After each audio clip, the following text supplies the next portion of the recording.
नमस्कार। News room में आप सभी का स्वागत है।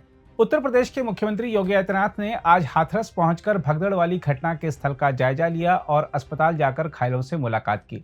मुख्यमंत्री ने हाथरस पहुंचते ही वरिष्ठ अधिकारियों के साथ बैठक कर राहत कार्यों की समीक्षा भी की। हम आपको बता दें कि मुख्यमंत्री ने घटना की जांच के लिए अतिरिक्त पुलिस महानिदेशक आगरा और अलीगढ़ मंडल आयुक्त की एक टीम गठित की है।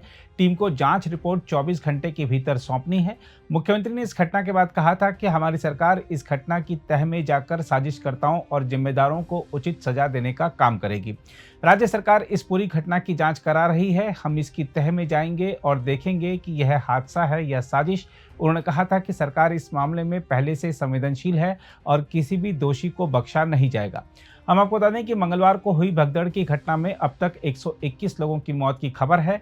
इस बीच हाथरस जिले के सिकंदराराऊ इलाके में सत्संग के दौरान हुई भगदड़ के मामले में पुलिस ने मुख्य सेवादार और अन्य के खिलाफ प्राथमिकी दर्ज की है। पुलिस अधिकारी ने बताया है कि पौरा पुलिस चौकी के प्रभारी उप निरीक्षक ब्रजेश पांडे की तहरीर पर सिकंदराराऊ थाने में मुख्य सेवादार देव प्रकाश मधुकर और अन्य सेवादारों के खिलाफ प्राथमिकी दर्ज की गई है।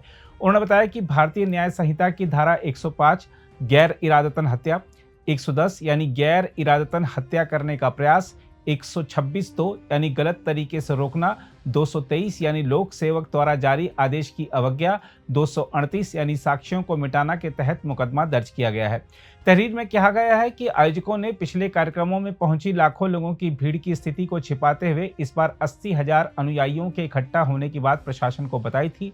इसके अनुसार ही सुरक्षा की व्यवस्था की गई थी, लेकिन सत्संग में 2.5 लाख से ज्यादा लोग पहुंचे थे, जिससे अव्यवस्था पैदा हो गई। आरोप लगाया गया कि सत्संग के मुख्य प्रवचनकर्ता सूरजपाल उर्फ भोले बाबा के प्रवचन के बाद वह अपनी गाड़ी में सवार होकर आयोजन स्थल से निकल रहे थे, तभी अनुयायियों ने उनकी गाड़ी के मार्ग से धूल समेटना शुरू कर दिया। इस दौरान लाखों की भीड़ के दबाव के कारण कुछ लोग कुचल गए। इसमें कहा गया है कि भीड़ को आयोजन समिति और सेवादारों ने जबरन रोक दिया, जिसकी वजह से भीड़ का दबाव बढ़ता गया और महिलाएं, बच्चे तथा पुरुष उसमें दबते कुचलते चले गए। आयोजकों और सेवादारों के कारण बड़ी संख्या में निर्दोष लोग मारे गए और गंभीर रूप से घायल हुए। शिकायत में आरोप लगाया गया है कि मौके पर मौजूद पुलिस और प्रशासन के अधिकारियों ने घायल तथा बेहोश लोगों को अस्पताल पहुंचाया, लेकिन आयोजनकर्ताओं तथा सेवादारों ने कोई सहयोग नहीं किया।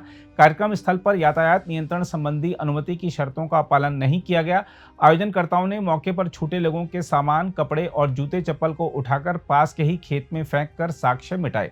जहां तक प्रवचनकर्ता की बात है तो आपको बता दें कि बाबा नारायण हरि उर्फ साकार विश्व हरि भोले बाबा ने करीब 2 दशक से अधिक समय पहले पुलिस की नौकरी छोड़कर आध्यात्म की ओर रुख किया था और अपने अनुयायियों की एक बड़ी तादाद खड़ी कर दी थी। बाबा के प्रभाव और अनुयायियों का अंदाजा सिर्फ इसी बात से लगाया जा सकता है कि मंगलवार की रात को उत्तर प्रदेश शासन की ओर से भगदड़ के जिन मृतकों की सूची जारी की गई, उनमें पश्चिमी उत्तर प्रदेश के एटा और हाथरस जिलों के अलावा आगरा, संभल, ललितपुर, अलीगढ़, बदायूं, कासगंज, मथुरा, औरैया, पीलीभीत, शाहजहांपुर, बुलंदशहर, हरियाणा के फरीदाबाद और पलवल, मध्य प्रदेश के ग्वालियर और राजस्थान के डींग आदि जिलों से लोग सत्संग में पहुंचे थे। खासतौर से बाबा के समागम में जाने वाली अधिकांश महिलाएं हैं। बताया जा रहा है कि कासगंज जिले के पटियाली थाना क्षेत्र के बहादुर नगर के मूल निवासी करीब 70 वर्षीय भोले बाबा का असली नाम सूरजपाल है। उन्होंने बताया कि अनुसूचित जाति के सूरजपाल ने करीब 2 दशक पहले पुलिस की नौकरी छोड़कर आध्यात्म की ओर रुख किया और भोले बाबा बनने के बाद उनके भक्तों की संख्या बढ़ने लगी। उनके सत्संग में बड़ी संख्या में लोग जुटते हैं। सूरजपाल के 3 भाइयों में एक की मौत हो चुकी है और भोले बाबा के रूप में ख्याति पाने वाले बाबा ने बहादुर नगर की अपनी संपत्ति को एक ट्रस्ट बनाकर एक केयर टेकर नियुक्त किया है। बाबा की कोई संतान नहीं है और पत्नी को अपने साथ ही लेकर वह सत्संग में जाते हैं। बताया जाता है कि बाबा प्रवचन देते हैं और सुरक्षा व्यवस्था के लिए अपने वॉलंटियर रखते हैं जो उनके सत्संग की व्यवस्था संभालते हैं। हम आपको बता दें कि प्रवचन देने वाले भोले बाबा ने 1.5 दशक से अधिक समय पहले पुलिस की नौकरी छोड़कर सत्संग शुरू किया था और साकार विश्व हरि भोले बाबा बन गए। बाबा के बहादुर नगर के आश्रम स्थापित होने के बाद गरीब और वंचित तबके के बीच में उनकी प्रसिद्धि तेजी से बढ़ी और लाखों की संख्या में उनके अनुयायी बन गए। नारायण हरि की एक खासियत यह है कि वह भगवा वस्त्र नहीं पहनते हैं, बल्कि सफ़ेद सूट और टाई पहनना पसंद करते हैं। उनका दूसरा पसंदीदा परिधान कुर्ता पायजामा है। अपने प्रवचनों के दौरान वह कहते हैं कि उन्हें जो दान दिया जाता है उसमें से वे कुछ भी नहीं रखते और उसे अपने भक्तों पर खर्च कर देते हैं। बहरहाल आइए देखते हैं क्या कह रहे हैं हाथरस की घटना के पीड़ित और गवाह। भाई है मेरा, है चाची का लड़का है। कितने साल का? 5 साल का है। ये गायब है? हाँ, और चाची मिल गई है और ये गायब है, ये नहीं मिल रहा है। कब आए थे, कहाँ से आए थे? हम लोग कल निकले थे वहाँ से। उन्नाव से? हाँ उन्नाव से? हाँ, उन्नाव से। फिर यहाँ पे आए, यहाँ पे सीधा यहाँ पे आए, सत्संग ढूंढ के यहाँ पे आए। मिला नहीं मिला बच्चा? नहीं मिला बच्चा। पुलिस से बात की? हाँ, पुलिस से बात की है। क्या कह रहे हैं? उधर पुलिस वाले थे, उधर कहीं की पता नहीं, नाम नहीं आ रहा है, और उन्होंने इधर भेजा हम लोगों को कि यहाँ पे जाओ, वहाँ पे। कब से ढूंढ रहे हैं आप? हम लोग रात से 1 बजे रात से। कौन कौन नहीं मिला? खाली ये बच्चा नहीं मिला, और सब चाची मिल गई है, खाली ये बच्चा खत्म भी नहीं। हुए आपके परिवार से? हाँ, चाची खत्म हो गई। कितनी एज होगी उनकी? है उनकी एज कितनी होगी? उनकी, ये चाची की एज कितनी है? 35-37 साल। किस जिले से आए थे आप लोग? उन्नाव जिले से। हाँ, सत्संग सुनने? हाँ, क्या सुनने आए थे? वही बाबा का बाबा का सत्संग। हाँ मिसिंग है, अभी तक नहीं मिल पाया। हाँ। आपके सामने हुआ था हादसा? हाँ, क्या हुआ था? एकदम भीड़ आई गई। भीड़ इतने ही हम ऊपर तरा ऊपर हमारे ऊपर खूब जन गिर गई। भीड़ आप भी ज्यादा थी? हाँ। सत्संग में थी, हाँ आपके ऊपर भीड़ गिरी, आप कह हाँ। रहे हैं। कितने लोग आए थे आप लोग? हमारे संग तो 3 जने एकदम नीचे गिर गई, तो ये ऊपर तई और ऊपर तई आदमी सब रही गिर गई। आप किस जिले से आई थी?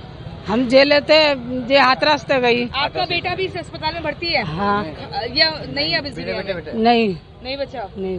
कैसा पूरी था? भीड़ चढ़ गई थी उनके ऊपर। हाँ, ऐसे 10-20 साल की है। अब बेहूस हम बचावे जा रही, तो बेहूस हमारी नंद आती है, बे गिरो, बे तो पैरा न आता तक दे सब तो वो जान ले चले गए।